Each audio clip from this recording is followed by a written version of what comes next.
കടകളിൽ പോയാൽ മിക്ക ആളുകളും ഇപ്പോൾ ഓൺലൈൻ വഴിയാണ് പണമിടപാട് നടത്തുന്നത്.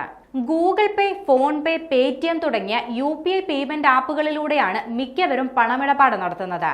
എന്നാൽ ഇതിനിടയിലും ഇപ്പോൾ വ്യാജന്മാർ ഇറങ്ങിയിരിക്കുന്നതായാണ് മുന്നറിയിപ്പ് നൽകിയിരിക്കുന്നത്. കേരള പോലീസിന്റെ ഫേസ്ബുക്ക് പേജിലും ഈ വ്യാജന്മാരെ കുറിച്ചുള്ള മുന്നറിയിപ്പ് അധികൃതർ നൽകിയിട്ടുണ്ട്. വ്യാപാരികളെ കബളിപ്പിക്കാനായാണ് വ്യാജ ആപ്പുകൾ ഉപയോഗിക്കുന്നത്. അതിനാൽ തന്നെ സാധനങ്ങൾ വാങ്ങിയ ശേഷം UPI ആപ്പ് വഴി പണമിടപാട് നടത്തിയാൽ പണം അക്കൗണ്ടിലെത്തിയെന്ന് വ്യാപാരികൾ ഉറപ്പിക്കണമെന്ന് പോലീസ് മുന്നറിയിപ്പ് നൽകുന്നുണ്ട്. സാധനങ്ങൾ വാങ്ങിയതിനു ശേഷം തട്ടിപ്പുകാർ ഇത്തരം വ്യാജ ആപ്പുകൾ വഴി പണമിടപാട് നടത്തും. പിന്നാലെ പണം അയച്ചതായി സ്ഥാപന ഉടമയെ സ്ക്രീൻഷോട്ട് കാണിച്ചതിനു ശേഷം കടന്നു കളയുകയും ചെയ്യും. തിരക്കുകൾക്കിടയിൽ പലപ്പോഴും പണം അക്കൗണ്ടിൽ വന്നുവെന്ന് ഉറപ്പിക്കാൻ സ്ഥാപന ഉടമകൾ ശ്രദ്ധിക്കാറില്ല.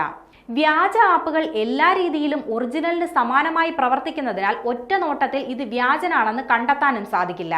അഥവാ ആരെങ്കിലും സംശയം പ്രകടിപ്പിച്ചാൽ നെറ്റ്വർക്ക് പ്രശ്നങ്ങൾ ഉള്ളതുകൊണ്ടാണ് ഇടപാട് വൈകുന്നതെന്നും വ്യാജന്മാർ വിശ്വസിപ്പിക്കുകയും ചെയ്യും.